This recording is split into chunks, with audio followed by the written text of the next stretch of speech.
Let's begin by offering our respects to ISKCON founder Acharya and our preeminent Shiksha Guru, His Divine Grace, A.C. Bhaktivedanta Swami, Srila Prabhupada.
Srila Prabhupada ki Jai.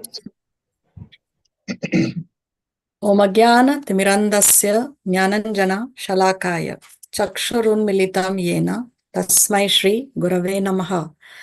Nama Om Vishnu Padaya Krishna Prestaya Bhutale Srimate Bhakti Vedanta Swamin Iti Namine.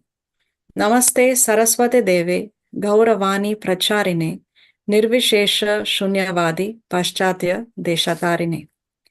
He Krishna Karuna Sindhu Dina Bandhu Jagatpate Gopesha Gopika Kanta Radha Kanta Namostute Tapta Kanchana Gaurangi Radhe Vrindavaneshwari Vrishabhanu Sute Devi Pranamami Hari Priye Vancha Kalpa Taru Vyascha Kripa Sindhu Vya Evacha Patitanam Pavanebhyo Vaishnavebhyo Namo Namaha. Jai Shri Krishna Chaitanya Prabhu Nityananda Shri Advaita Gadadhar Shri Vasati Gaura Bhakta Vrinda.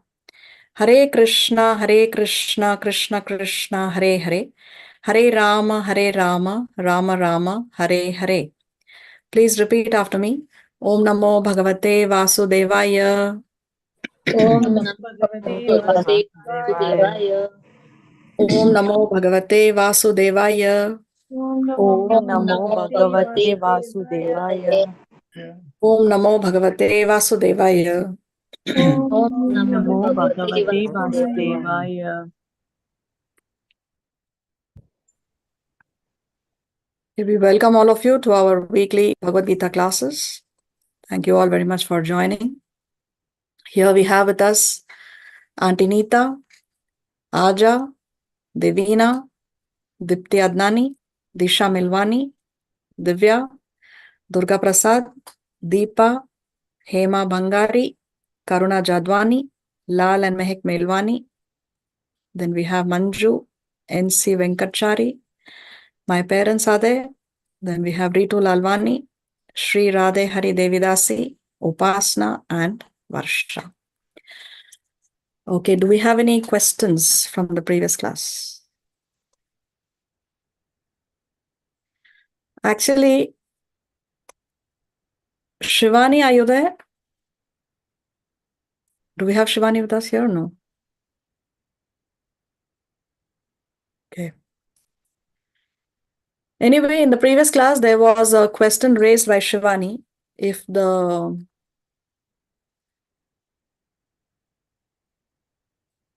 Bhakti Lata Beej can be planted only by the spiritual master. So here, I found this reference thanks to my Shiksha Guru, his His Grace Prabhu Nirantara Dasa, he's a direct disciple of Srila Prabhupada. So he sent me this reference. So here it says, can you all see the screen? Yes. Of the database? So this Bhaktilata Beej is received from the spiritual master by the grace of Krishna. We are reading from the Chaitanya Charitamrita Madhya Leela 19.152. Other seeds called Anyabilasha Bija, including Karma Bija and Jnana Bija. If one is not fortunate enough to receive the Bhaktilata Bij from the spiritual master, he instead cultivates such seeds as Karma Bija, Jnana Bija, or political, social, and philanthropic Bijas. However, the Bhaktilata Bij is different from these other Bijas. The Bhaktilata Bij can be received only through the mercy of the spiritual master. Therefore, one has to satisfy the spiritual master to get the Bhaktilata Bij. The Bhaktilata Bij is the origin of devotional service. Unless one satisfies the spiritual master, he gets the bija or root cause of karma, jnana, and yoga without the benefit of devotional service. But one who is faithful to his spiritual master gets the Bhaktilata Bij. This Bhaktilata Bij is received when one is initiated by the bona fide spiritual master. After receiving the spiritual master's mercy, one must repeat his instructions, and this is called Shravana Kirtana, hearing and chanting. So much for the Bhaktilata Bij. So here we see how Srila Prabhupada says that this Bhaktilata Bij one receives from the spiritual master at the time of initiation. So if anybody can actually plant the Bhaktilata Bij in your heart, that person is Guru.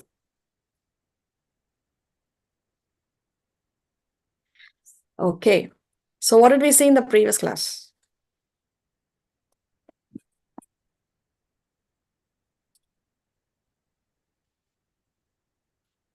We saw the 4 nutshell verses of the Bhagavad Gita. Does anybody remember that?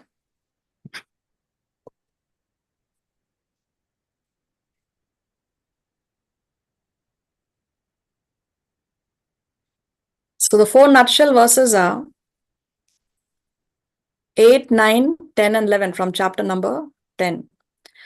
So in 8, Krishna says, he is a source of all spiritual and material worlds. Everything emanates from me, he is saying. And those who know this engage in my devotional service and worship me with all their hearts. So these 4 nutshell verses are a summary of the entire Bhagavad Gita. The whole Bhagavad Gita can be summarized in these 4 verses. And among these 4 verses also, verse number 8 is a summary, and 9, 10, and 11 is elaborating on that. So anyway, after hearing Krishna saying that he is the source of all spiritual and material worlds, now Arjuna is going to reveal his realizations from verse number 12. We will see that in today's class. Does anybody remember when was the last time Arjuna spoke?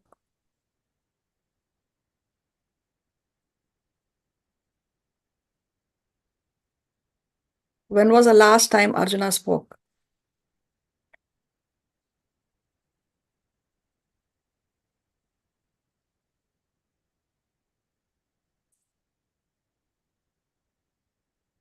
So we know that It's before chapter 6. Then before Krishna chapter 6. Okay. Anybody else wants to try? Chapter number 7. Chapter number 7. Okay. Anybody else wants to try?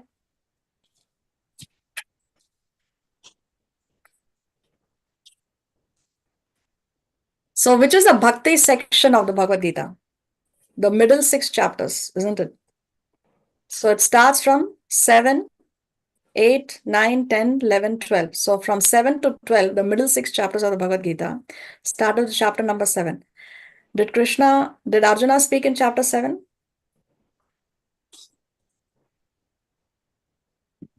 No. Krishna started explaining about from 7. Yeah. Yes. So Arjuna has not spoken any verse in chapter 7. Now let's come to chapter 8. Did Arjuna speak in chapter 8?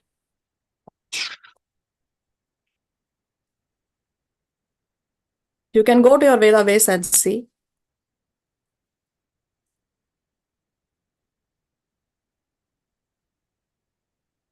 No. Okay, anybody else wants to try? Did Yes. Arjuna? First sloka he spoke. Yes, the initial two shlokas of chapter number 8, Arjuna spoke. And what did Arjuna ask in those shlokas? Arjuna is asking the meaning of some technical terms that Krishna used at the end of chapter 7. Okay, so the whole of chapter 7, Arjuna has not spoken. In chapter 8, he's only spoken the first two shlokas, and the rest of the chapter is spoken by Krishna. Now, did Arjuna speak in chapter 9?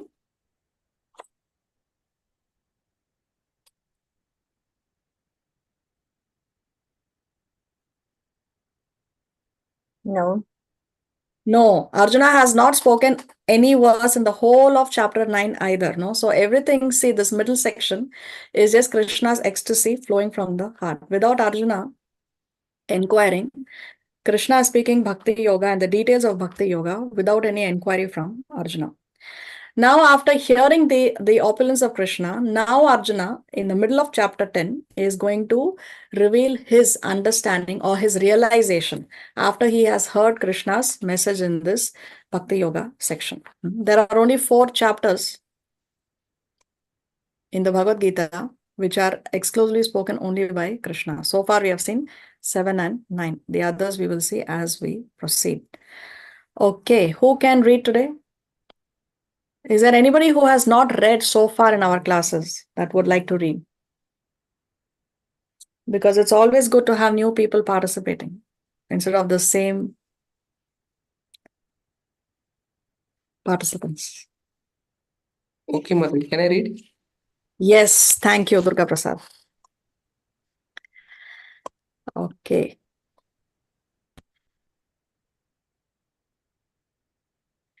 So, section 3, we will see how Arjuna accepts Krishna's position and requests to hear more of his opulences. So, this is what we are going to see today. 12 and 13 are clubbed together. Let's hear the shloka. Arjun उवाच परं ब्रह्म परं धाम पवित्रं परमं भवान् पुरुषं शाश्वतं दिव्यम् आदिदेवमजं विभुम् आहुस्त्वां ऋषयः सर्वे देवर्षिर्नारदस्तथा असितो देवलो व्यासः स्वयं चैव ब्रवीषि मे. Arjuna said, "You are the Supreme Personality of Godhead, the ultimate abode, the pursued, the absolute truth. You are the eternal, transcendental, original person, the unborn, the greatest. All the great sages such as Narada, Asita, Devala, and Vyasa confirm this truth about you, and now you yourself are declaring it to me." So Arjuna's realizations are what? He's telling Krishna, you are the supreme personality of Godhead. So this whole verse here is Arjuna's realization. He's referring to Krishna as Param Brahma, Param Dhama, Pavitram, Paramam Bhavan, no, Purusham, Shashvatam, Divyam, Adi, Devam, Ajam, and Vibhum. So all that is what? You are the supreme personality of Godhead, the ultimate abode, the purest, the absolute truth. You are the eternal, transcendental, original person, the unborn, the greatest. So these are Arjuna's realizations after hearing from Krishna. Now one may argue, oh, Arjuna is saying all this because Arjuna is Krishna's friend. No, they are also related to each other. So therefore Arjuna is saying he is glorifying Krishna. But then Arjuna goes on to say that it's not just me who's saying this, but all the great sages like Narada, Asita, Devala, and Vyasa confirm this truth about you. So it's not just Arjuna, but this truth is being confirmed even by all the great sages. All these are all great authorities. No? They are not foolish. They are not fools. They are not someone who's going to just say something for the sake of saying, or they are just blinded or they are brainwashed. No, they are great personalities. They are supremely intelligent. So even great sages like Narada, Asita, Devala, and Vyasa, they are also confirming this truth about you. And now you yourself are declaring it to me. So Krishna is saying it, Arjuna is saying it, and also the great authorities, the great sages are also confirming this truth about Krishna. Then let's see what he says next. सर्वमेतद्धृतं मन्ये यन्मां वदसि केशव न हि ते भगवन् व्यक्तिं विदुर्देवानदानवाः. O Krishna, I totally accept as truth all that you have told me. Neither the demigods nor the demons, O Lord, can understand your personality. See, this verse teaches us how we should accept the Bhagavad Gita. Arjuna is teaching us in what mood we should accept the Bhagavad Gita. What is Arjuna saying? He's saying, Oh Krishna, I totally accept as truth all that you have told me.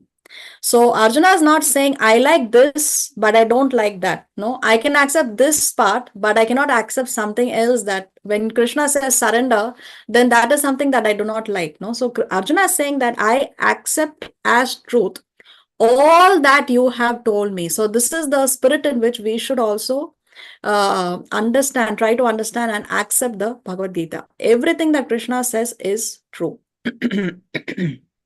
Then Arjuna says, neither the demigod nor the demons, O Lord, can understand your personality. So nobody, neither the demigods nor the demons. So devatas, they are supremely intelligent. Demons, they are very, very powerful. No, so even if you are most powerful, most intelligent, they cannot understand Krishna. So what is the spirit of knowing Bhagavad Gita? We have to accept in the mode of Arjuna, totally accept all that Krishna says. And the Bhagavad Gita should be understood in the parampara system. We know that this knowledge is coming from Krishna, and through the spiritual master, through the disciplic succession, through the lineage of the great authorities, we understand this great knowledge. So what does it mean to completely accept? Complete acceptance means I accept it as true. Doesn't matter if I don't understand it. We may not understand so many things in the Bhagavad Gita, but still we accept it as true. And I accept it as true even if I may not be able to apply it. Maybe we have some shortcomings.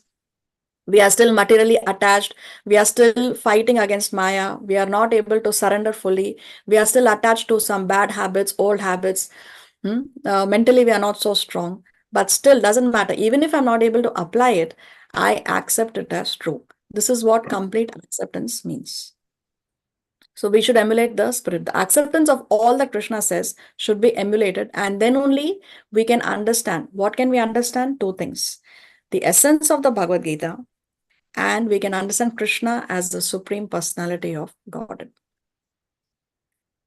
If we do not understand all that Krishna says, if we do not accept, not understand, I'm sorry, but accept, if we are not able to accept all that Krishna says, then that is half hen logic. Artha kukuta nyaya. Kukuta means hen, no? Artha means half. So half hen logic. It's like we have heard the story when we were in schools, that how somebody cut off the head of his hen because the head of the hen, he had to feed it. But so he was not happy with it.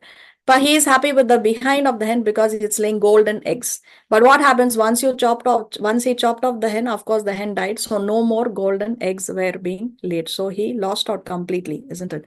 So when we apply Ardha Kukutane, half hen logic, then we will not be able to understand, accept, apply Bhagavad Gita at all. We can try to understand, we can try to apply, but we should definitely accept everything as true. If you have faith in one but disrespect the other, your logic is like the logic of accepting half a hen. Bhagavad Gita cannot be understood by thinking. I accept things which are very favorable to my understanding, and other things I reject. No, everything we have to accept. It is not possible to know the Bhagavad Gita by academic education and without disciplic succession. Due to false pride of academic education, despite evidence, one sticks to the obstinate conviction that Krishna is an ordinary person. So academic material education actually spoils us. It corrupts our mind. It makes us believe that we are the controllers. Everything I should control, I decide. So actually the modern material education is corrupting our mind. So with academic education, because we cannot understand Krishna, therefore Arjuna is teaching us how we should understand the Bhagavad Gita. Let's go to 15. स्वयमेवात्मनात्मानं वेत्थ त्वं पुरुषोत्तमा भूतभावनभूतेश देवदेव जगत्पते. Indeed, you alone know yourself by your own internal potency. O Supreme Person, Origin of all, Lord of all beings, God of gods, Lord of the universe. So here Arjuna is revealing more of his realizations. No, he's calling Krishna the Supreme Person, origin of all, Lord of all the beings, God of gods, and Lord of the universe. He says that you are Purushottama, Tvam. Purushottama, Bhuta Bhavana, Bhutesha, Deva Deva, and Jagatpate. And one more thing Arjuna says is, you alone know yourself by your own internal potency. So only Krishna knows himself. Nobody else can know Krishna. But still, we try to understand. How can we understand? We can understand only the way Arjuna understood. How did Arjuna understand? By accepting as truth everything that Krishna has said. So Arjuna could understand only from Krishna. So we can also understand the way Arjuna understood from Krishna by accepting everything that he says as true. Let's go to 16. वक्तुमर्हस्य शेषेण Divya ह्यात्मविभूतयः याभिर्विभूतिभिर्लोकान् इमां त्वं व्याप्य तिष्ठसि. Please tell me in detail of your divine opulences by which you pervade all these worlds. So now Arjuna has a request. He is requesting Krishna, tell me in detail of your divine opulences by which you pervade all these worlds. Remember, the title of this chapter is talking about the opulence, no? Opulence. So here the whole chapter is dedicated to the opulence of Krishna. So here Arjuna is saying, please tell me in detail of your divine opulences. Now, has Krishna already described his opulences in this chapter or no?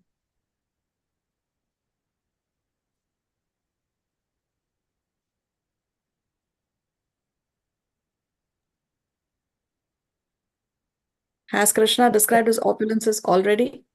Yes, Madam. Yes. Where? In the starting, he explained about I am the origin of all these things. Chapter. Yes, exactly. When he says that he is the origin of everything, no, and everything is emanating from me, then there Krishna has already explained his opulences. So the acharyas explained that actually Krishna could object to Arjuna's request, saying that I have already said what you're requesting me to say. But then what is the catch line here? Please tell me in Detail. detail. Yes, detail. No, this is the catchword. Arjuna wants to know in detail of Krishna's opulences. So those details now Krishna will give in the chapter. Now, Arjuna has complete understanding and is already convinced and satisfied with his understanding of Krishna, because Arjuna says that I accept everything you say as truth. So he has complete understanding, he is already convinced. Then what is the cause of Arjuna's inquiry? Why Arjuna wants to know in detail? For the devotees. For the devotees, For very nice. satisfaction. Arjuna is asking on behalf of the common people. That is the nature of a Vaishnava. Vaishnava doesn't want only him that I should receive the mercy and now I'm good to go back to Vaikuntha or go back to Goloka.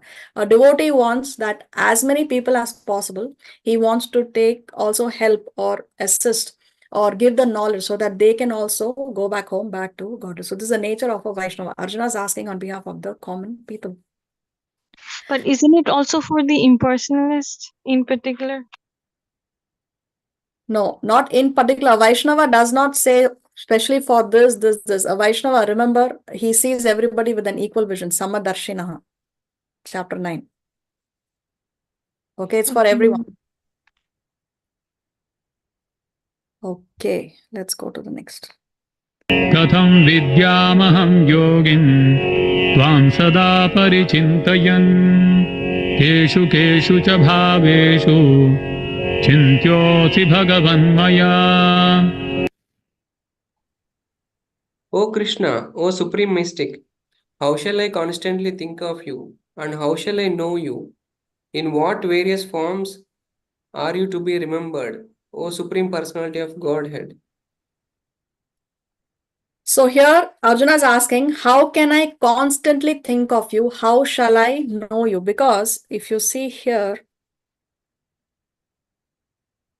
see these previous verses, towards the end of chapter 6 and towards the end of chapter 9, Krishna is talking about thinking. No, he's focusing on thinking. See here, Krishna is saying, of all the yogis, one with great faith who always abides in me thinks of me within himself. Mat gatenantar atmana. And then here he says, man mana bhava mat bhakto. Engage your mind always in thinking of me, become my devotee.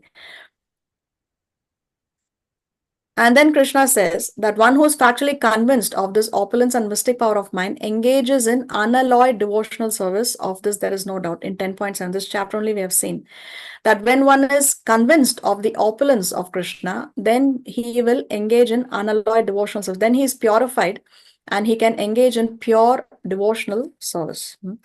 So because here Krishna previously has stressed on thinking of him, and also because Krishna says that when you are convinced of my opulence, then you are purified and you can engage in pure bhakti.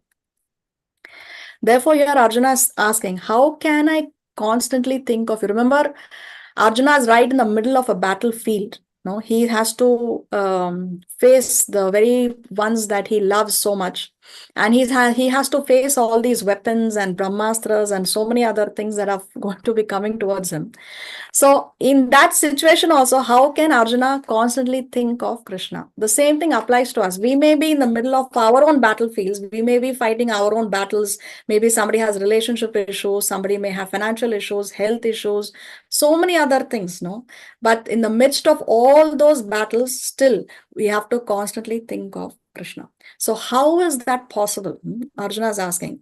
How shall I constantly think of you, and how shall I know you? In what various forms are you to be remembered? So how can we think of Krishna in our day-to-day life? Everything we see around should remind us of Krishna. No? So how can that be done is Arjuna's question. So these details you can read when I share the slides in the pulpit. This we have already discussed. Let's go to 18.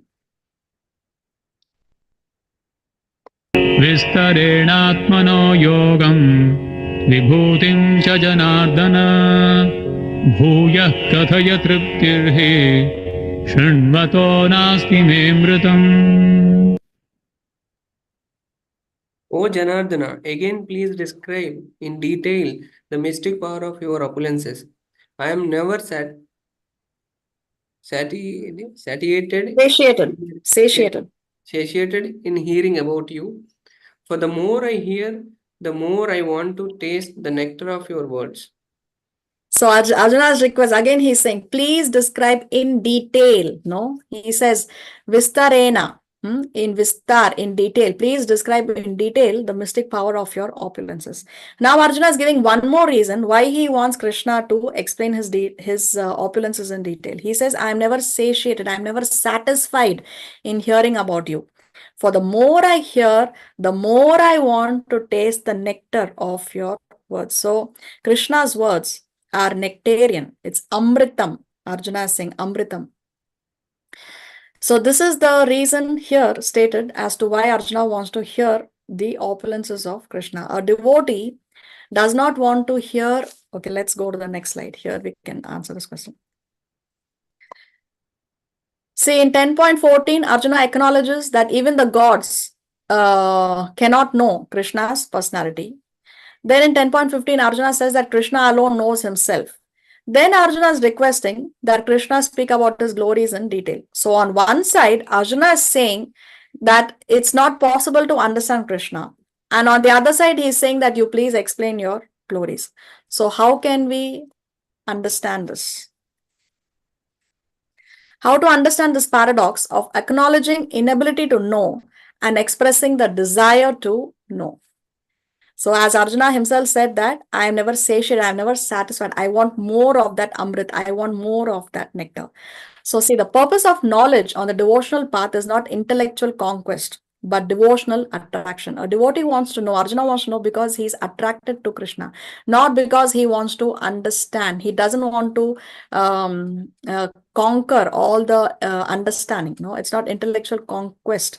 That is his goal. Devotees don't want to know Krishna so that they can dissect him and have him all figured out. They want to know him simply because they love him.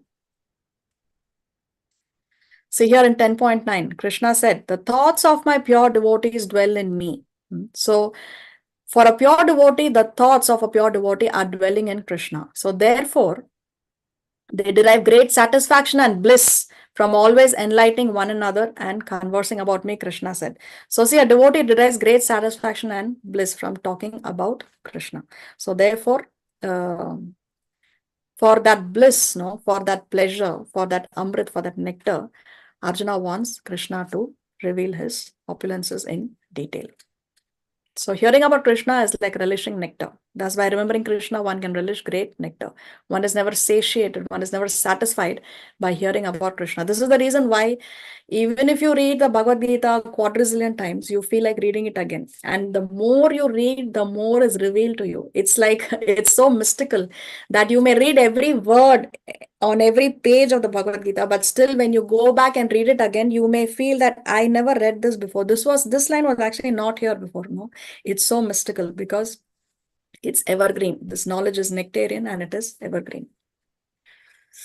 Any statement concerning Krishna is like nectar. This nectar can be perceived by practical experience. So yes, we have to do the experiment ourselves to be able to see that it actually works. It can be perceived by practical experience. Such topics are ever fresh and not like other modern histories and stories. So here is a summary of all the reasons why Arjuna wants Krishna to reveal his opulences. Now let's go to the next section. Here Krishna begins to reveal his opulences. Let's see what Krishna says first. Shri Bhagavanuvacha Hantate kathayishyami Divyahyatma vibhutayah Pradhanyatah kuru sreshtha Nastyanto vistarasya me. The Supreme Personality of Godhead said, yes, I will tell you of my splendorous manifestations, but only of those which are prominent, O Arjuna, for my opulence is limitless. So Krishna says that yes, he is going to comply to Arjuna's request, but what? Prominent, he will tell. Only the more prominent ones, no? Only the more prominent ones he is going to say. Why? Just limitless. Because his opulences are limitless. There is no end to the opulences of Krishna. If Krishna himself is saying there is no limit to his opulences, and therefore he is going to only list the more prominent ones. See, Krishna's opulences are ananta, limitless, and our intelligence is very, very limited. So it's not possible with limited intelligence to be able to understand the limitless opulences of Krishna. Ahamatma gudakesha sarvabhutashayasthitah Ahamadischa madhyam cha bhutanamanta eva cha. I am the super soul, O Arjuna, seated in the hearts of all living entities. I am the beginning, the middle, and the end of all beings. So before he lists his opulences, Krishna is saying that I am the super soul. So the Paramatma who is in our heart is none other than Krishna. Krishna himself is saying, I am the super soul. See, many people, many paths, they talk about Paramatma, realizing the Paramatma, but they don't know that that Paramatma is none other than Krishna himself. For that, we have to come to Bhagavad Gita knowledge, where we know that Krishna is the super soul. That name, who is that personality who's in our heart? Who is that personality who's guiding us? What do we mean when we say my consciousness is pricking me? It's none other than Krishna. That name is Krishna. So Krishna is saying, I am the super soul, O Arjuna, seated in the hearts of all the living entities. And then he says that he is the beginning, he's the middle, and the end of all the beings. See, aham adischa madhyamcha bhutanam anta evacha. He is the beginning, adi, he is the madhyam, he is the middle, and he is the anta. He is also the end of all the living entities. By what name is Krishna referring to Arjuna in this verse? Gudakesha, Kudakesha. What does that name mean? the conqueror of the sleep. Conqueror of sleep. Yes, very nice. So sleep here is referring to ignorance, mode of ignorance. People who are in the mode of ignorance are the ones who like to sleep. So if one is in the mode of ignorance, then one will not be able to understand the opulences of Krishna. But because Arjuna has conquered sleep, because he has conquered the mode of ignorance, therefore Arjuna is qualified to hear from Krishna the opulences of Krishna. Therefore, here Krishna is referring to Arjuna as Gudakesha. Let's go to 21. आदित्यानामहं विष्णुर्ज्योतिषां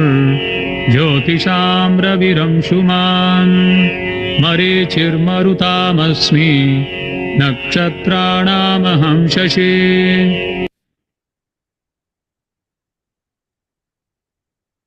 Of the Adityas, I am Vishnu. Of lights, I am the radiant sun. Of the Maruts, I am the Marichi. And among the stars, I am the moon. So from here and until the end of the chapter, Krishna is going to enlist his opulences. And what he does is he mentions different groups of objects or people. And then he says how the most prominent amongst that group is actually representing the opulence of Krishna. So throughout now, the rest of the chapter, we will see how Krishna is mentioning different groups. And then he points out the most prominent among the group. And he says that opulence of that person or thing or animal or bird, whatever it is, that opulence represents the opulence of Krishna. So now what is he saying? Of the Adityas, I am Vishnu. The Adityas are the sons of Aditi. There are, Aditi has 12 sons. And the most prominent among them is, who knows, who's the most prominent Aditya among the 12 Adityas?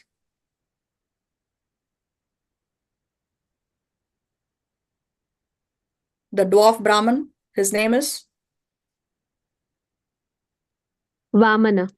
Vamana, yes, no? So Vamana, he was the son of Aditi. Sage Kashyapa had Aditi and Diti as his wives. All the sons of Aditi became the Adityas, and all the sons of Diti became the Daityas. Not all, but there was an exception. But the sons of Diti became the Daityas. So of the Adityas, I am Vishnu, Krishna is saying. Of lights, I am the radiant sun. So the sun is the brightest object in the sky. So Krishna is saying that of the lights, I am the radiant sun. Of the Maruts, I am Marichi. So Maruts are the wind gods. We will see in detail about this in the next slide. And then he says, amongst the stars, I am the moon. So in the night sky, the brightest star is the moon. So he's saying amongst the star, I am the moon. Now let's read about the Maruts and Marichi. Durga Prasad, can you read this, please? Yes, Prabhupada. Just to help Indra, Lord Vishnu had killed Hiranyaksha and Hiranyakasipu. Because of this, Diti was very envious and she was eager to have a son who could kill Indra. By her service, she enchanted Kashyapa Muni in order to beg from him a greater son to do this. In corroboration of Vedic injunction, Vidvamsam api karshati, Kashyapa Muni was attracted to his beautiful wife and promised to grant her any request. When, however, she requested a son who would kill Indra, he condemned himself and he advised his wife Diti to follow the Vaishnava ritualistic ceremonies to purify herself. When Diti, following the instructions of Kashyapa, engaged in a devotional service, Indra could understand her purpose and he began observing all her activities. One day, Indra had the opportunity to see her deviating from the devotional service. Thus, he entered her womb and cut her son into 49 parts. In this way, the 49 kinds of air known as Maruts appeared, but because Diti had performed the Vaishnava ritualistic ceremonies, all the sons became Vaishnavas. Srimad Bhagavatam 16.18. Commentary by Sridhara Swami of Rudra Sampradaya. Of the Marus, the 7 groups of winds which flow throughout all space atmosphere, Lord Krishna is the wind known as Parivaha, which precedes all the others and bears the name Marichi. It should not be misconstructed that Lord Krishna is talking about one of the 6 sages who were mind born by Brahma, also with the same name as that is not correct. So this is the story behind the 49 Maruts. No, how Indra entered the womb of Diti. So Diti's sons Hiranyaksha and Hiranyakashipu, they were the Daityas. And she wanted a son who could kill Indra, because it was to favor Indra only that the Lord had killed her sons. No? But then Indra entered the womb of Diti and cut the womb into 49 parts. And how was he able to do it? Indra was able to do it when Diti, who can answer? She stopped following the Deviating from She deviated from devotional service. See, as long as you stick to devotional service, there can be no harm. Now, she deviated from devotional service, and that advantage was taken off by Indra, and that's how he was able to enter the womb and cut her son into 49 parts. So anyway, but still, because she had done devotional service, still devotional service is so powerful that it is not wasted, whatever devotional service she had done. Because she had done devotional service in her pregnancy, therefore all her sons became Vaishnavas. So these sons of Diti did not become Daityas, they were the Vaishnavas. Okay. Let's go to 22. वेदानां सामवेदोऽस्मि देवानामस्मि वासवः इन्द्रियाणां मनश्चास्मि भूतानामस्मि चेतना. Of the Vedas, I am the Samaveda. Of the demigods, I am Indra, the king of heaven. Of the senses, I am the mind. And in the living beings, I am the living force, that is consciousness. Of the Vedas, I am Samaveda. So of the 4 Vedas, the Samaveda is the Veda where the shlokas are sung. It's very, very musical, and the kind of composition it has, it evokes devotion in the hearts of the reader. So therefore, Krishna is saying, of the Vedas, I am the Samaveda. Of the demigods, I am Indra. Indra, of course, he is the god. He is the king of heaven. So therefore, he's saying, of the Devatas, I am Indra, the king of heaven. Of the senses, I am the mind. Of all the senses, the most difficult sense to control is the mind. Most powerful of all the senses is the mind. So therefore, Krishna is saying, of the senses, I am the mind. And in living beings, I am the living force, consciousness. As long as there is consciousness in a living being, the person is alive. The entity is alive. Once there is absence of consciousness, that means death has occurred. Now it's a dead body. So of the living force, in the living beings, I am the living force, Krishna is saying.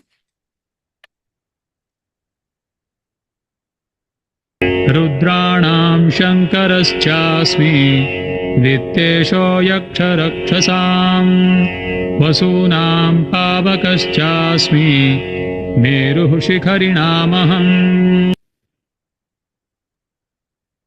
Of all Rudras, I am Lord Shiva. Of the Yakshas and Rakshasas, I am the Lord of Wealth, Kuvera. Of the Vashus, I am fire, Agni. and of mountains I am Meru. So of all the Rudras, we know that there are 11 Rudras. So of the Rudras, Krishna is saying that I am Lord Shiva, Shankaras. So he is Shankar, he is Lord Shiva. Of the Yakshas and Rakshasas, I am the Lord of Wealth, Kuvera. So Kuvera was a Yakshas. The Yakshas are semi-pious living entities. So Kuvera, the god of wealth, is the most prominent among the Yakshas. Of the Vasus, I am fire. And of the mountains, I am Meru. Who is the Vasu who appears in the Mahabharata? Does anybody know? A very, very prominent personality in Mahabharata. His name starts with a B. He lived an extraordinarily long life. Bhishma? Bhishma, yes, Bhishma Dev. So there is a story of how Bhishma Dev was cursed. And then he appeared. We will see that in the upcoming slides. And of the mountains, I am Meru. So Meru also we will see in the upcoming slides. So see here, in the ancient times, there lived a king called Mahavisha. During his long life, he performed great sacrifices, and as a result, he ascended to Indra's abode at the end of his life. Once in an assembly of the gods with Brahma present, Mahavisha saw the divinely beautiful Ganga. So Mahavisha is a king, and he has been able to go to heaven. Now there in heaven, he happens to see Ganga, and he is attracted to her. See, as he looked at her, a gust of wind suddenly blew her garments. All the celestials looked away, but Mahavisha continued to gaze at her, captivated by her beauty. For this, Brahma cursed him. He said, "You will be born on earth, but you will return here after one life." Now, Mahavisha thought for a moment and remembering all the monarchs on earth. Among them all, he considered a king named Pratipa to be the most pious. He therefore asked Brahma if he might become Pratipa's son, to which Brahma agreed. Then what happens? Now Ganga, having seen Mahavisha's unashamed attraction for her, left the assembly thinking of him. As she went away, she came across the Vasus, who looked dejected. When she asked them the cause of their despondency, they replied, "We have been cursed by the powerful Rishi Vashishta. Thus we must soon take birth as men on earth. For this we are sorry." So the Vasus have been cursed by Vashishta to take birth on earth.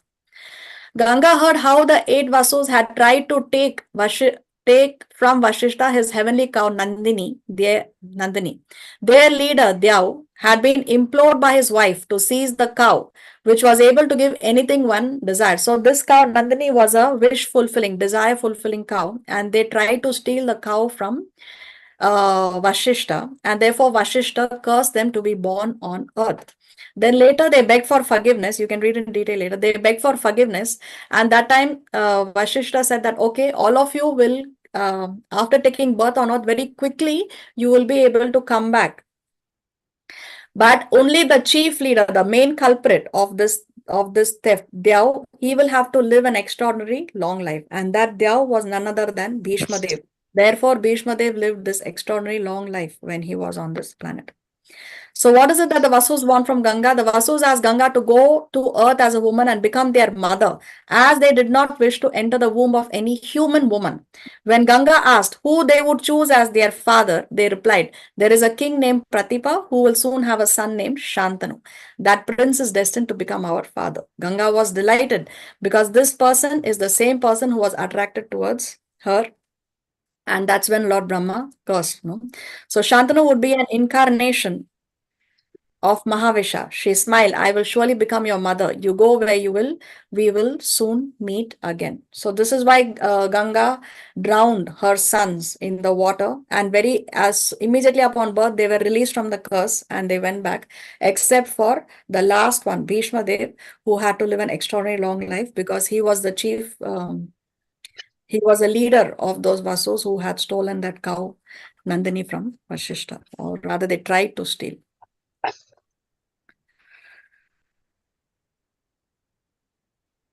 Then of the Vasus, this is a story about the Vasus, how they were cursed, but fire, Agni, is the most prominent. And then of the mountains, I am Meru. So what is this Meru mountain and where can we see this mountain? Now we know that there are different universes and our universe has 14 planetary systems. Now in this 14 planetary systems, the middle planetary system is Burloka, Earth. Okay. Now in Burloka, this Earth in this planetary system, actually, this is divided into 7 concentric islands. And there are 7 oceans. So there are 7 islands and 7 oceans. The most center part of this middle planetary system is the island called Jambudweep. You may have heard this before, Jambudweep. This is where we are situated, in Jambudweep. And beyond the Jambudweep, you can see is the salt ocean. So we are surrounded by the salt ocean. So when we go to the beach, we know that the ocean water is salty. Now beyond that, there are other islands. The names are given, and there are other oceans that exist in this middle planetary system. So you have an ocean of sugar, there is an ocean of liquor, there is an ocean of ghee, there is an ocean of milk, there is an ocean of yogurt, and there is a freshwater ocean. So these are all there in the middle planetary system. Now coming to Jambudweep, right? Jambudweep is the innermost island. So right in the center of this Jambudweep is Mount Meru. So it's right here in the center. On top of this Mount Meru is the abode of Lord Brahma or Brahmaloka. See here, Mount Meru is also called as Sumeru. So this is the Jambudweep. This is the innermost island, and this Jambudweep again is divided into 9 divisions. See here, in Jambudweep there are 9 divisions of land, each with a length of 9,000 yojanas, that is 72,000 miles. There are 8 mountains that mark the boundaries of these divisions and separate them nicely. So within Jambudweep, again, there are 9 divisions of land. There are 9 tracts of land. And these 9 tracts of lands are divided by 8 mountains. So you can see this. This is extra information just for, just to share. We may be going off track a little bit. So you can see this is Jambudweep, and there are different tracts of land, and they are divided by these different, the brown here is the mountains. So you can see this tract of land here is called Bharatavarsha. This is where we are, Bharatavarsha. And this division here is the Himalaya. You can see that the mountain range here is called Himalaya. So this is our Himalayas, and this is where we are.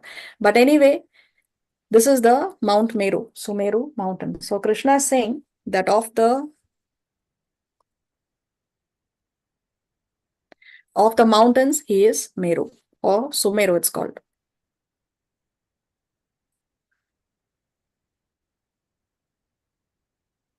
So here you can see how the Himalayas are so much smaller than the Mount Meru. Let's go to 24. पुरोधसां च मुख्यं मां विद्धि Partha बृहस्पतिं सेनानीनामहं स्कन्दः सरसामस्मि सागरः. Half priest, O Arjuna, know me to be the chief, Brihaspati. Of the generals, I am Kartikeya, and of bodies of water, I am the ocean. So of the priests, O Arjuna, know me to be the chief Brihaspati. So Brihaspati is the priest of the Devatas. He's the priest of the Devatas. So amongst all the chiefs, the more prominent one is Brihaspati. Then of generals, I am Kartikeya. Who's Kartikeya? The son of Shiva. Shiva and Parvati. Yeah, the son of Lord Shiva and Parvati. So he's saying of generals. So Kartikeya is the commander-in-chief of the army of the demigods. So therefore he's saying of generals, I am Kartikeya. And of bodies of water, I am the ocean. Because the ocean is the body of water where all the rivers, they get deposited. No, all the rivers deposit themselves in the ocean, but still the ocean is not increasing in quantity and not decreasing in quantity. The sun evaporates all the water from the ocean, but still the ocean water is not reducing in quantity. So therefore, of bodies of water, I am the ocean. So we must remember that Krishna is saying that, so he is mentioning different groups, and of the group, he's choosing the most prominent one, and he's saying that the opulence of that person represents my opulence. So that doesn't mean that Kartikeya is equal to Krishna. It doesn't mean that Brihaspati is equal to Krishna or ocean is equal to Krishna. The opulence of the ocean is a representation of the opulence of Krishna. This is how we understand. Okay. Let's go to 25. महर्षीणां भृगुरहं गिरामस्म्येकमक्षरम् यज्ञानां जपयज्ञोऽस्मि स्थावराणां हिमालयः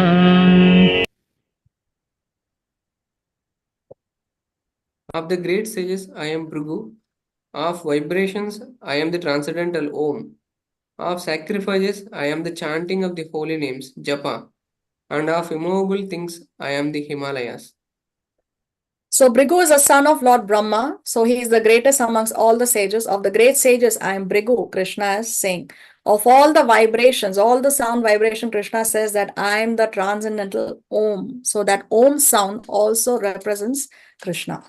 Of sacrifices, I am the chanting of the holy names. There can be so many things that one can sacrifice, but the chanting of the holy name is the most powerful yajna. It is the most powerful sacrifice.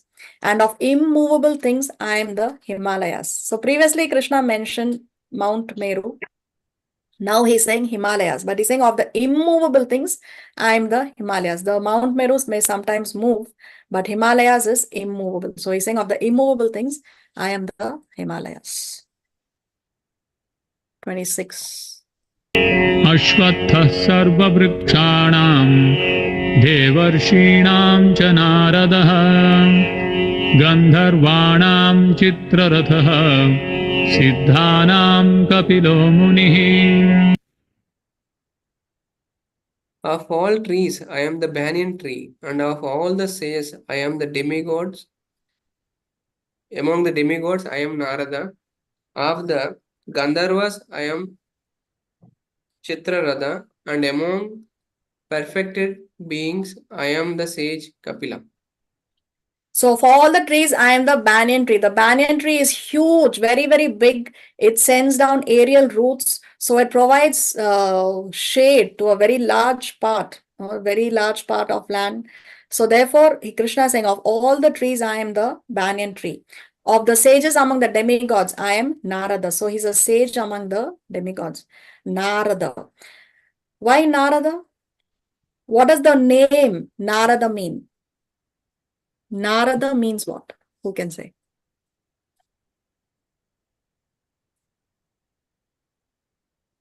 Narada is a combination of two words, Nara and Da. Nara means? Person. Yes. Da means? To give. So what is Narada giving to all the people? God. Ah, yes. So therefore, Narada, no, amongst the sages and demigods, I am Narada. Narada is empowered to preach. He's a very, very powerful preacher. He has made many, many stalwart disciples like Dhruv Maharaj, like Prahlad, Vyasadev. So Narada is empowered to preach. So therefore, Krishna is saying that of the sages among demigods, I am Narada. Of the Gandharvas, I am Chitrarat. Gandharvas are the musicians of the heavenly planets. And Chitraratha is the chief Gandharva. Did Chitrarath play any role in the Mahabharata?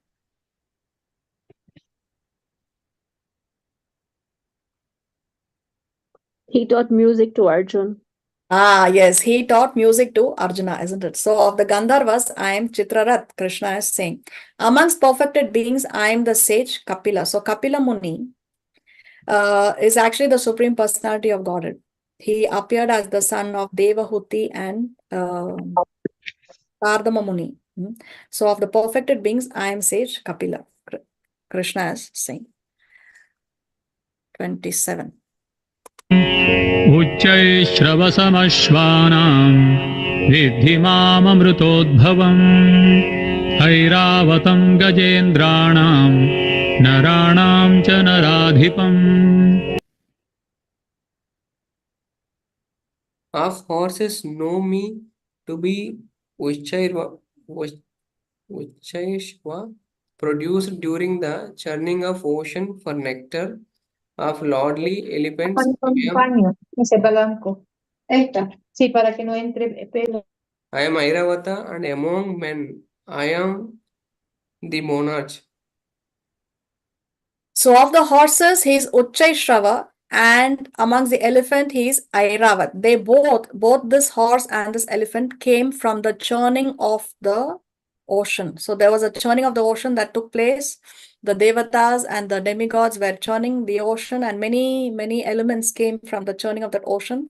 And Uchchaishrava and Airavata, they came from the churning of the ocean. So they have special significance. So Krishna is saying of the horses, he is Uchchaishrava, of the elephants, he is Airavata. And among men, I am the monarch. So there are many men, but the king is the most prominent amongst all the men in the kingdom. And previously, the leader or the king or the monarch would only think about the well-being of the subjects. Only for him, for an ideal king, the well-being of his subjects is number one priority. Just as how we saw in the case of Lord Ramachandra. No? He was such an ideal king. He always kept his own personal life away. His first preference was always to satisfy his subjects. No, he is an ideal king.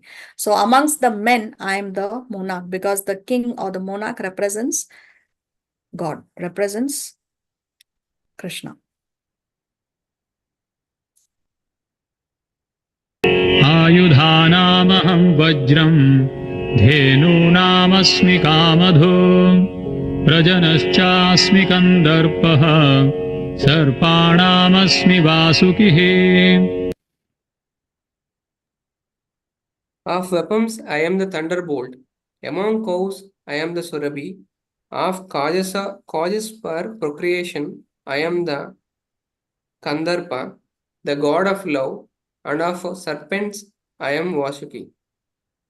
So of weapons, I am the thunderbolt. Whose weapon is this? Vajra. Who uses this weapon? Indra. Lord Indra. Now this Vajra, this thunderbolt weapon of Lord Indra is so powerful that if a mountain was hit with this weapon, it can completely pulverize, reduce to powder the whole mountain. It was so powerful. And when Hiranyakashipu was attacked by this Vajra, it did not even scratch. It did not leave a small scratch also on his body. So you can imagine how powerful Hiranyakashipu was. So anyway, of weapons, I am the thunderbolt, Krishna is saying. Amongst the cows, I am Surabhi. So Surabhi is a cow that can give unlimited supply of milk. So of the cows, I am Surabhi. Of causes for procreation, I am Kandarpa, the god of love. So even the union of man and woman is spiritual, is Krishna, if that is used to have Krishna conscious children. So because when a man and woman unite and they have Krishna conscious children, when they raise a child in Krishna consciousness, then they are doing great service, because they are giving the soul an opportunity to get a human body. If we don't have children, then how will the souls get human bodies? Because unless they don't get human bodies, how will they go back home, back to God? How will they engage in bhakti? How will they do devotional service? So therefore, even the union between man and woman, for the sake of having Krishna conscious children within dharma, within the institution of marriage, then that also represents Krishna. So of causes for procreation, I am Kandarpa, the god of love. And of serpents, I am Vasuki. Vasuki was a serpent that was used for the churning of the ocean. So when you need to churn something, then you need a rope. So any ordinary rope is going to break, because imagine it is being pulled by the devatas on one side, on the other side it is being pulled by the demons. So what kind of power and potency, you need a very, very powerful rope. What kind of rope can bear the weight of all these great powerful personalities? So therefore Vasuki, the serpent, was used as the rope. So Krishna is saying, of the serpents I am Vasuki. अनन्तश्चास्मि नागानां वरुणो यादसामहं पितॄणामर्यमा चास्मि यमः संयमतामहम्.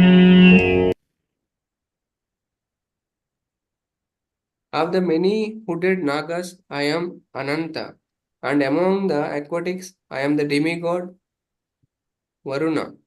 Of departed ancestors, I am Aryama, and among the Dispensers of law, I am Yama, the Lord of Death.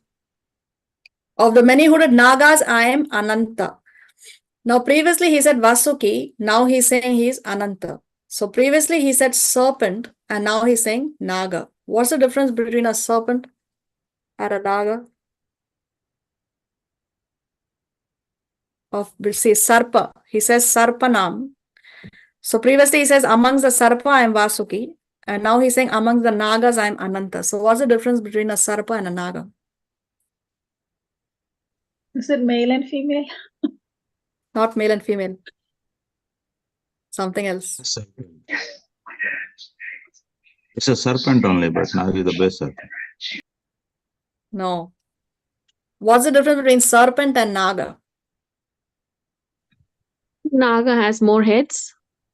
Naga has more heads. Yes, here it says of the many hooded Nagas. So Nagas, they have several hoods, but serpent has only one hood. Okay, so that's the difference.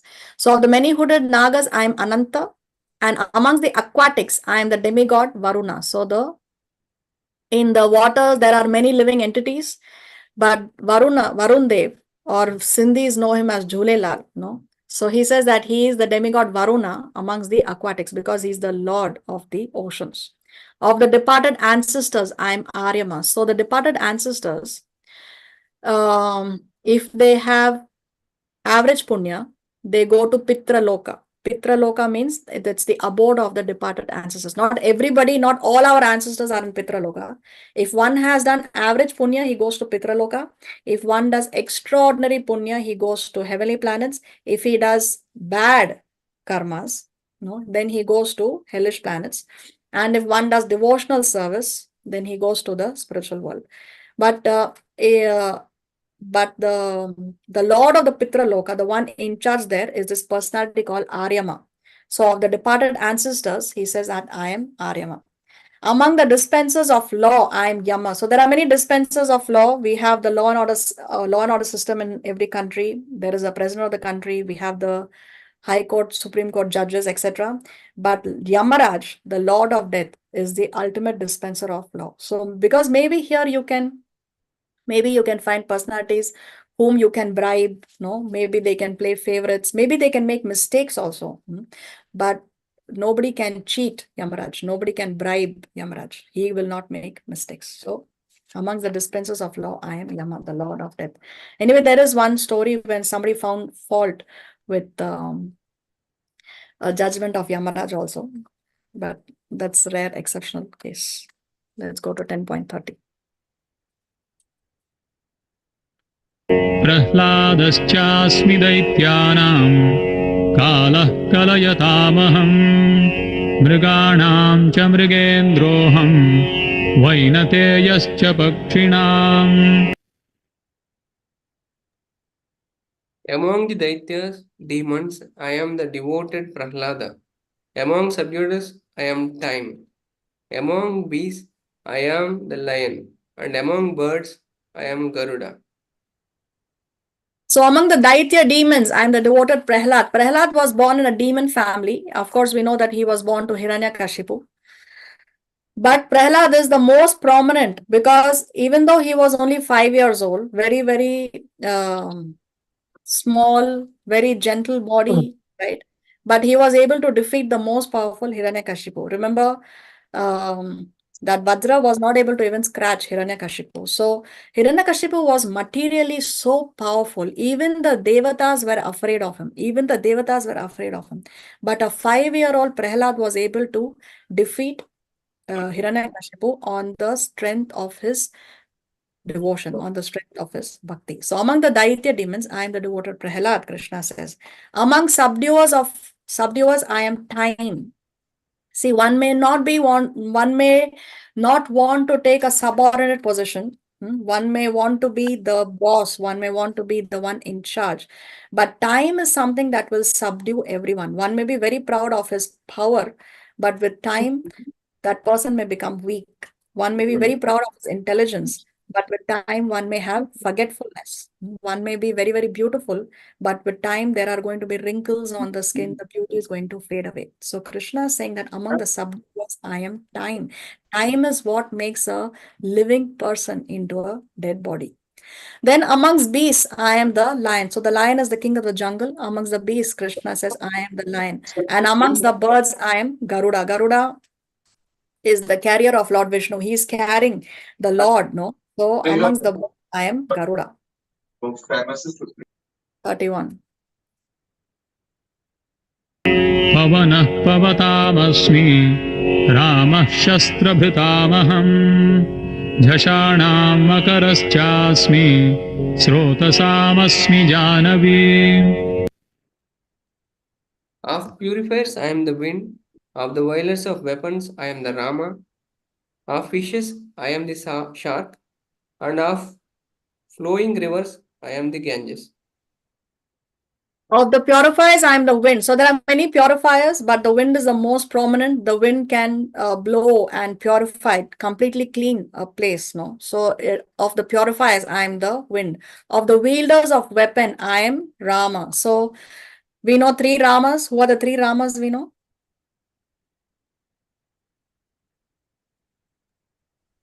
Balarama and Balarama, and Parshuram, Ram. and Lord Ramachandra. Isn't it? So there are Okay, three all right. Ramas. But Baladev Vidyabhushana, he's our Acharya, one of our Acharyas, and he says that the Ram here refers to Parashuram, as Krishna is explaining his opulences, not his incarnations. So what is the opulence that Parashuram has? He is the empowered incarnation to kill, because he has wiped out Kshatriyas from the face of the planet several times. Okay. And he's the, so amongst the wielders of weapons, because he's empowered. So he's amongst the wielders of weapon, Krishna says that I am Rama. Of fishes, I am the shark. So the shark in the ocean is big, very fast, and very, very ferocious, very dangerous, the most prominent. So of the fishes, I am the shark, Krishna says. And of flowing rivers, I am the Ganges. Now, what is so special about the Ganges? Let's just understand a little bit about the importance of the Ganges, and we'll finish today's session. So we know that Krishna's first expansion is Mahavishnu, and from Mahavishnu, many planets are appearing from his breathing. And then inside every universe, there are different planetary systems. Our universe has 14 planetary systems. And you can see that this universe has some outer coverings. Okay, so every universe has these coverings. Now, what is the shape of the universe? What shape is this? oval shape. Oval shaped, isn't it? So it is in the shape of an egg. Because it is the shape of an egg, the universe is called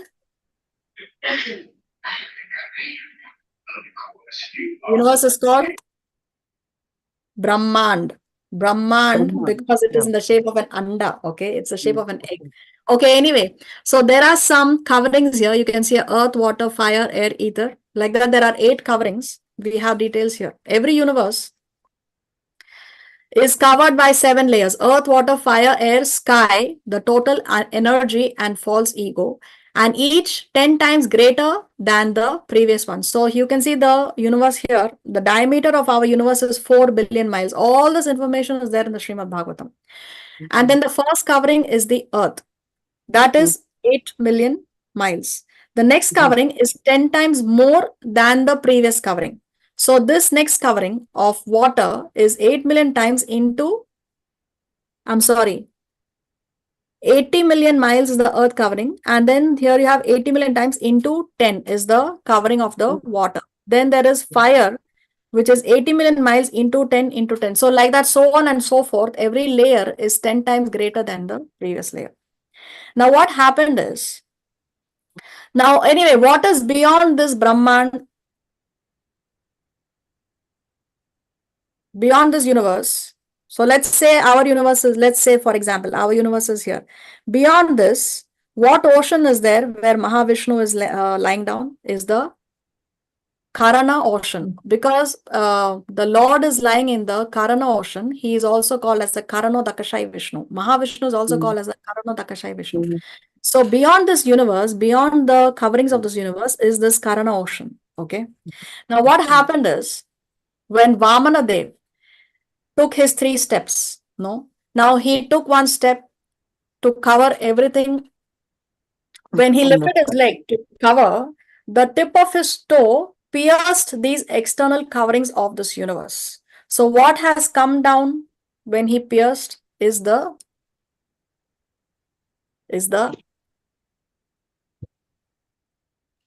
Ganges. Karana ocean. Okay. Now, when he pierced the external layers and that ocean in which the Lord is lying trickles down, that water is trickling down. So, actually, that water has touched the lotus feet of the Lord. Right? The Ganges actually has touched the lotus feet of the Lord. It's not an ordinary river. It's not ordinary water. Somebody very unfortunately said that with water we cannot wash away our sins. But this is not ordinary water. This is not ordinary water. It's not just pani. It is actually that water, that liquid that has that has touched the feet of the Lord. Then Lord Shiva, the great devotee of Lord Vishnu, receives the water on his head. So that water has now gone to the head of Lord Shiva. Lord Shiva is receiving on his head the water that has touched the lotus feet of the Lord. So it's not ordinary water. It is special. Okay, so Lord Shiva, a great devotee of Lord Vishnu, receives on his head with great devotion the Ganges water emanating from the toe of Vishnu as Charanamrita. As Charanamrita. So see how wonderful this is. So then what does Lord Brahma do? He washes the lotus feet of Lord Vishnu because it's coming there, and Lord Brahma is residing in the topmost planet of the 14 planetary systems, right? So when Lord Vamana lifts his head, that time Lord Brahma is washing his feet with the water from his pot, that Kamandulu. So this Ganges is a combination of the water that has trickled down through the piercing of the universe, plus the water that Lord Brahma has used to wash the lotus feet of the Lord. And then that water is going to the head of Lord Shiva. That is the Ganges. Now let's see some story. Not story, but history from the Srimad Bhagavatam. O king, the water from Lord Brahma's Kamandalu washed the lotus feet of Lord Vamanadev, who is also known as Urukrama, the wonderful actor. Thus that water became so pure that it was transformed into the water of the Ganges, which went flowing down from the sky, purifying the 3 worlds like the pure fame of the Supreme Personality of Godhead. Here we understand that the Ganges began when the water from Lord Brahma's Kamandalu washed the lotus feet of Lord Vamanadev. But in the 5th canto, it is stated that the Ganges began when Vamanadev's left foot pierced the covering of the universe, so that the transcendental water of the causal ocean leaked through. So that Karana ocean is also called as the causal ocean. And elsewhere, it is also stated that Lord Narayan appeared as the water of the Ganges. The water of the Ganges, therefore, is a combination of 3 transcendental waters. And thus the Ganges is able to purify the 3 worlds. This description is given by Srila Vishwanath Chakravarti Thakur. He is the Acharya in our disciplic succession. Now, how did Ganges agree to come on the planet? There is a history. King Sagara performed Ashwamedha sacrifices, but the horse needed for such a sacrifice was stolen by Indra, the king of heaven. King Sagara had 2 wives, Sumati and Keshini. While searching for the horse, the sons of Sumati extensively dug up the surface of the earth, and in this way they dug a trench, which later came to be known as the Sagara Ocean. In the course of this search, they came upon the great personality Kapila Dev and thought him to have stolen the horse. With this offensive understanding, they attacked him and they were burned to ashes. So you can see here the photo. They approached him with this offensive understanding because they thought that he has stolen the horse, which was not the case. So as soon as he opened his eyes, they were all burned to ashes. Keshini, the second wife of King Sagara, had a son named Asamanjasa, whose son Amshuman later searched for the horse and delivered his uncles. Upon approaching Kapiladev, Amshuman saw both the horse meant for sacrifice and a pile of ashes. Amshuman offered prayers to Kapila Dev, who was very much pleased by his prayers and who returned the horse. After getting back the horse, however, Anshuman still stood before Kapila Dev, and Kapila Dev could understand that Anshuman was praying for the deliverance of his forefathers. So Anshuman wanted all these people who have burned to ashes, he wanted that they should be delivered. Thus, Kapila Dev offered the instruction that they could be delivered by the water from the Ganges. So the Ganges has not yet appeared on earth. She is still residing only in the heavenly planets. Anshuman then offered respectful obeisances to Kapila Dev, circumambulated him, and left that place with the horse for sacrifice. When King Sagara finished his yagya, he handed over the kingdom to Anshuman and attained salvation. But still, those sons are not yet delivered. No, the son of Maharaj Anshuman was Dilipa, who tried to bring the Ganges to this world, but who died without success. Bhagirath, the son of Dilipa, was determined to bring the Ganges to the material world. And for this purpose, he underwent severe austerities. So Bhagirath was the one who did a lot of tapasya in order to bring the Ganges to earth. Mother Ganges, being fully satisfied by his austerities, made herself visible to him, wanting to give him a benediction. Bhagirath then asked her to deliver his forefathers. Although Mother Ganges agreed to come down to earth, she made two conditions. What are the two conditions? First, she wanted some suitable male to be able to control her waves. Second, although all sinful men would be freed from sinful reactions by bathing in the Ganges, Mother Ganges did not want to keep all these sinful reactions. So what's the problem? Ganges is saying that, first of all, I want someone who will be able to take my weight before I can hit the earth. No, so that personality was, of course, Lord Shiva.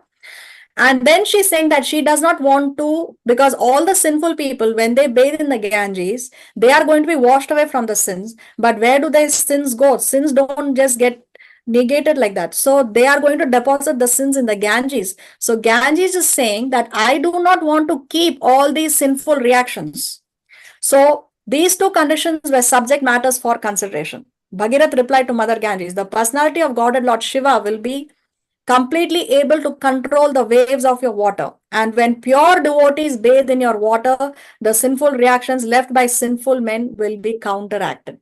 So this is the reason why in the Ganges, the sinful people also go to take bath, as well as the saintly people also go to have a bath, because the sinful reactions of the sinful people is counteracted when the saintly people go to have bath in the Ganges. So this is not ordinary water. This is directly from the Srimad Bhagavatam. Bhagirath then performed austerities to satisfy Lord Shiva, who is called Ashutosh. So Lord Shiva, one of Lord Shiva's name is Ashutosh, which means he is very easy to please. It's very easy to please Lord Shiva, who is called Ashutosh because he is naturally satisfied very easily. Lord Shiva agreed to Bhagiratha's proposal to check the force of the Ganges. In this way, simply by the touch of the Ganges, Bhagiratha's forefathers were delivered and allowed to go to the heavenly planets. So you see how so much effort was done by Bhagirath, and also before him not successful. So after so much effort, the Ganges was brought to this planet. So we should be very, very fortunate that actually we can actually go and take a bath in the Ganges. Let's not minimize the importance of Ganges by just saying this is ordinary water. It's not ordinary water. Just like how Bhagavad Gita is not an ordinary book. You cannot equate all books and put them at the same level of Bhagavad Gita. You cannot equate any water and put it at the level of the Ganges. No. So, but Vamana is the one who brought the Ganges down, right? But then how come? I don't understand. Bhagirath. No, it's a combination. All the circumstances played in such a way that it all came together at that time. Okay. So she has to come, but now how she will come? So the Lord is arranging. Okay, when he pierced, it was not by accident that he pierced. No, he pierced it because now Bhagirath's desire has to be fulfilled like that. Okay. Okay, so we'll stop here. We'll continue in the next class if Krishna so sanctions. Srila Prabhupada ki jai, Srimad Bhagavad Gita ki jai. Yeah, Shivani, you have your hand In raised. this verse. Yeah, I'm sorry. Wait, we'll listen to Shivani first. She has her hand raised. No, Mataji, Hare Krishna. I only wanted to ask you if before closing the class call, can you share the story of I forgot. You had said that, oh my God, I forgot. The Yum Raj story that he made a mistake once. Can you share that story, please? Hare Okay, Krishna. we'll keep that for the next class. Okay, can we do Okay, that for the okay. next class? Yeah, We sure. will read it directly from the Shastra. I don't have Okay. access now, but we'll do it in the next class. Okay, Hare Krishna. Hare Krishna. Yeah, Ranjit? The last verse, 10.31, you said, purifiers, I'm the wind. We consider fire as the most purifying element, right? Yeah, but fire can be put off by wind. So who's more powerful? Right. Okay. Thank you, Hare Krishna. Hare Krishna. Hare Krishna, Mataji, I have a small doubt. Yes. Mataji, that Himalayas you told, na, though, so there are mountains, where they lies, how to understand those things? Which other mountains? The next to Himalayas, you have showed that image, right? In Meru. Meru is at the center. Himalayas are there, surrounded by some other mountains are also there. Yeah, they are in other parts of Jambudvip. Wait, let me show you the picture 1 second. Let's go back to that photo. Is this in different dimension? So, see, this is the middle planetary system, right? We have 14 planetary systems. The middle planetary system has 7 islands. Now, the innermost island is Jambudvip. The middle of Jambudvip is where we have Mount Meru.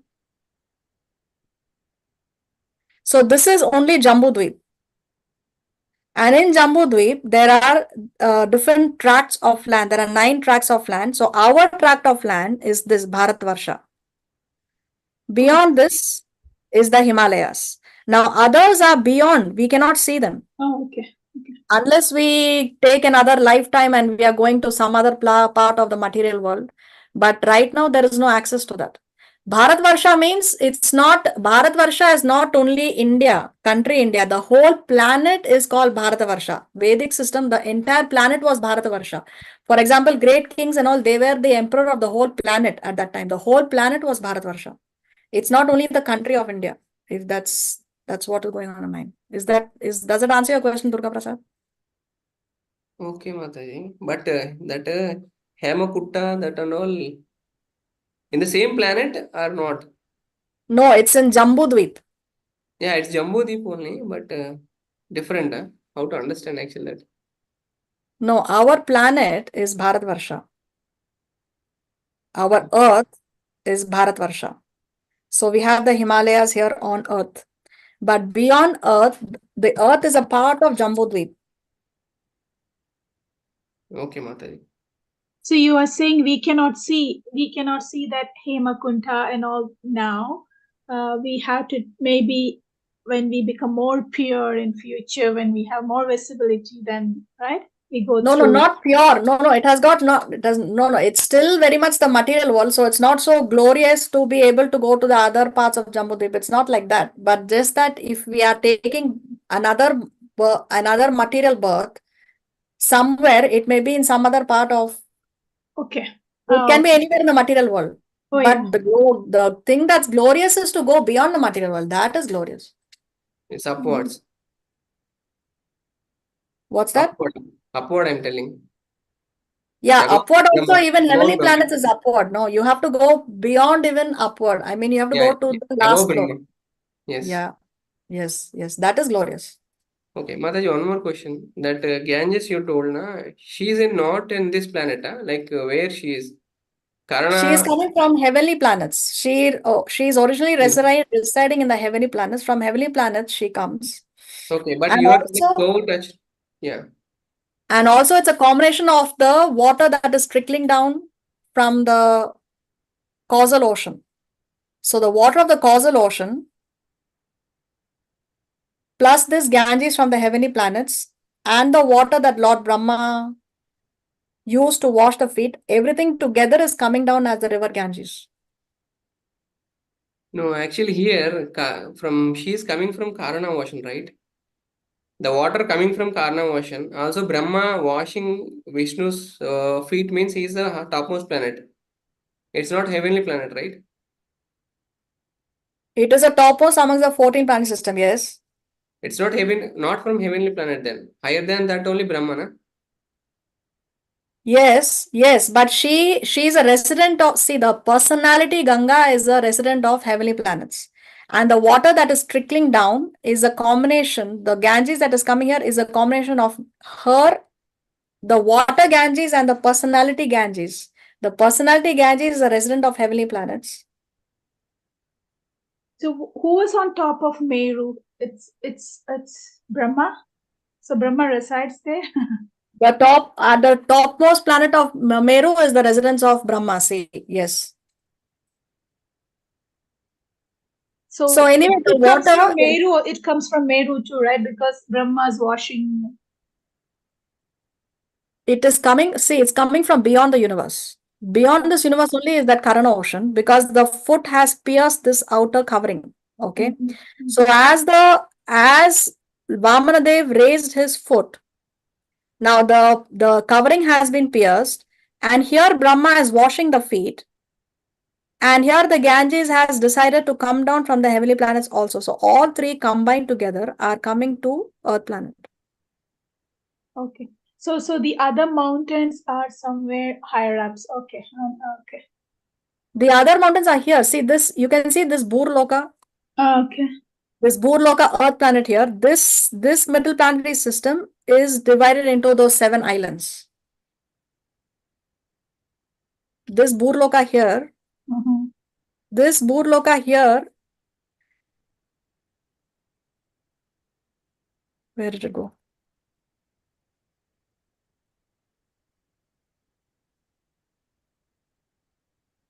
Where did that photo go? Oh God. We had one photo of the Meru and here. So that middle planetary system is where you have this Saptadvipa, 7 islands. Okay. And the middle innermost island is Jambudvip. Now this innermost island Jambudvip is again divided into these 12 tracts of land. Okay. Is it okay? Tiny difference. Okay. Durga Prasad, are you okay? Okay, Mataji. You don't sound very convinced. But no, that Karana ocean, I am confused about that. Because that is from Karana ocean, it is coming water. That is not Ganga, right? The Ganges that is on this planet is a combination of Karana ocean plus that personality Ganges plus the water from Brahma's Kamandalu.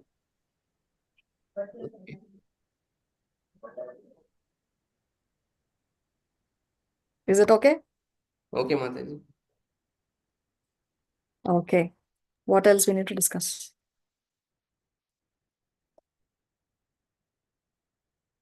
So here actually from the Bhagavatam, you can also see the exact units of measurement. So this is the glory of our scriptures. Srimad Bhagavatam will also tell you what is the size of Bharatvarsha, Kimpurusha, Harivarsha, like that. So this is all. Okay, Shri Radhe Hari, you have your hand raised. Yeah, I have 2 questions. My first question is about impersonalists. It says in Bhagavad Gita 10:15, is it, that impersonalists sometimes they surrender or they believe that Krishna is God or something. And then it says here, one second. A common man may even be liberated. That they believe in, it says in the supreme person from this verse of Bhagavad Gita, which are being spoken by this person, that sometimes the impersonate accept Krishna as Bhagwan or they accept his authority. Yet many liberated person cannot understand Krishna as Purushottama. So basically, does that mean that when Krishna talks about when he talks about for general people, impersonalists doesn't come into that category? That information that he's giving out about God, he understands completely about God, he's satisfied now. But impersonalists, they don't come in that category, even though in 10:15 it says this. The impersonalists do not accept Krishna as a person. They believe God is light. Okay, so they're sinful people. They are not sinful people. Maybe they are following the injunction of Shastra. See, sinful thing is one thing and devotional service is another thing. Now, one can engage, one may be a vegetarian, one may follow the four regular principles of no meat eating, no intoxication, no illicit sex, no gambling. So it's not necessary that a impersonal is sinful. It's only that he realizes the Brahman effulgence of the Lord. The absolute truth is realized in three features. So he is realizing the Brahman effulgence of the Lord, but he is not sinful. See, you're talking about there are two kinds of impersonalists. One is the Brahmavadis and the other is Mayavadis. Now, the Mayavadis are offensive to the Lord because they think that they can become equal to God. But the Brahmavadis, they are not thinking that they can become equal to God. So the Brahmavadis are just innocent in their understanding. They just have one particular understanding of the absolute truth. They do not have the full understanding.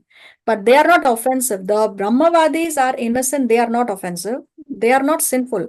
The Mayavadis, they are the ones who are offensive. They are committing offenses to the Lord. So there's a when you say impersonalists, there are two kinds of impersonalists, Brahmavadis and Mayavadis. Okay. Okay, Mataji. And then it says here that Bhagavad Gita cannot understand. But those people that are academically scholars, it cannot be understood through them either, right? If one is an academic scholar but is also a devotee, then he can understand. Only academic scholarship is not required for one to understand the Bhagavad Gita. You need to have devotion. So one may be an academic scholar, but if one is also a devotee, then he can understand. Okay, thank you. So no matter how much you can educate yourself, but if you're not a devotee, that means you cannot understand Bhagavad Gita. Yes, material education, no matter how highly qualified one may be material education, he will not be able to understand God. That's correct. Okay, thank you. Hare Krishna. Hare Krishna. Okay, anything else?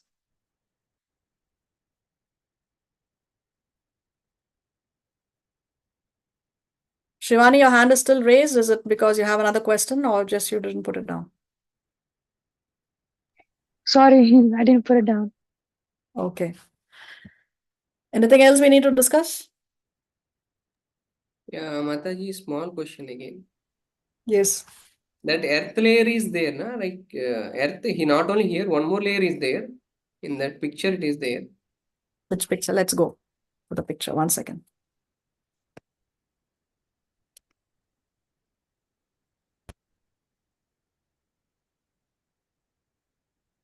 Which one? I think after this one, some layers are there. Yeah, in oceans, one more layer is there. Na? Oceans before, I think. Sugar, somewhere I have seen actually one earth layer also above the, I think, planet. Next, I think. Next. Each planet surrounded by different layers, you told, na? In that one earth layer also there. Here. Which one? You have to tell me the photo. So we started here. Then we saw this. This.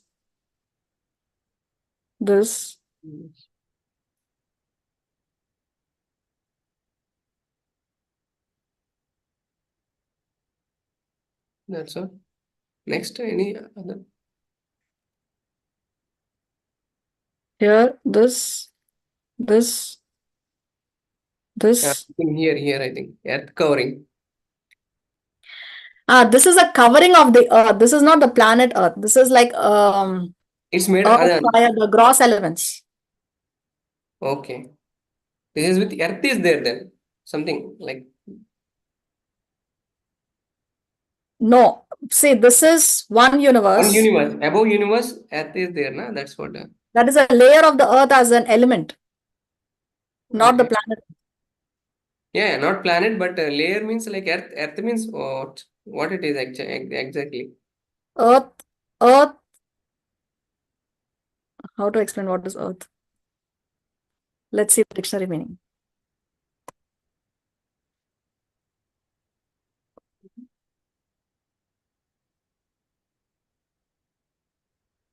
Today, Durga Prasad is on fire. No, Mataji. Modas will get more questions. No. No. Asking questions is a sign of intelligence. No, it's Okay. technical questions not needed, I think. Maybe spiritual understanding is important, rather technical.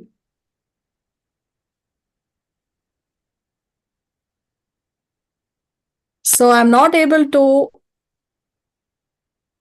find how So to maybe something define like oxygen is there, something like that. I think I'm something going to what? technical. Something like what? Some living entities, oxygen, something like that. Okay, what I will do is I will redirect your question to senior devotees and let me see if we can have more clarity in the next class. Okay, so we have to keep your question on hold, Durga Prasad. Thank you. Hare Krishna. Dhanapram. Hare Krishna. Okay, anything else we need to discuss? Mataji, can I ask you one question? When is Akshay Tritiya coming? Oh, let's check. I don't know. It's on 10th May. 10th May. Yeah, according. Okay, it's 10th May then. Thank you, Hare Krishna. Hare Krishna. Hare Mataji, Krishna. I would appreciate if there is time, you could start, just in a small summary. How did the Ganges come into existence? I Okay, really so like to understand that deeply. yeah, so there If is there a is time. chapter. There is a chapter in the Srimad Bhagavatam titled "The Descent of the Ganges." I will share the link in the group, and you can read that. Are you in the group? Yes, yes. Okay, so I will share it in the group, and you can read it. And if you have any further doubts, we can discuss in the class. Is that okay? Okay, thank you. Thank you, Hare Krishna. Hare Krishna. Where are you joining us from? I'm from Lima, Peru, South Okay. America. Okay. Welcome to our classes. Thank you for joining us. Thank you. Jai Shri Krishna. Jai. Mataji, what should one do on Akshay Tritiya? Maximize your devotional service as much as you can and minimize personal sense gratification. It's the summary of all the summaries. Maximize as much as you can, chant as much as you can. We saw how of all the yagyas, Krishna says that he's the chanting of the holy name. No, he's the japa. So maximize your devotional service and minimize personal sense gratification. And of course, do your prescribed duties. Thank you, Hare Krishna. Hare Krishna. Do you have Ekadashi today, Mataji? Yes, today it's Ekadasi in this part of the world. So we are having our class on a very, very auspicious day. Haribol, we have Ekadashi as well in USA. Jai. And in India, when is it in India? India, it was yesterday. Yesterday. Today No, only. it is Today only. Today Oh, today. Sorry. today in India? Okay. Yeah, next Ekadasi also is coming on a Saturday. So 2 weeks from now also when we will have our class, and I think that time we will be beginning with chapter 11, the universal form where Krishna is showing his Virat Roop. I think that also will be on an Ekadasi. It will coincide. Okay, anything else we need to discuss?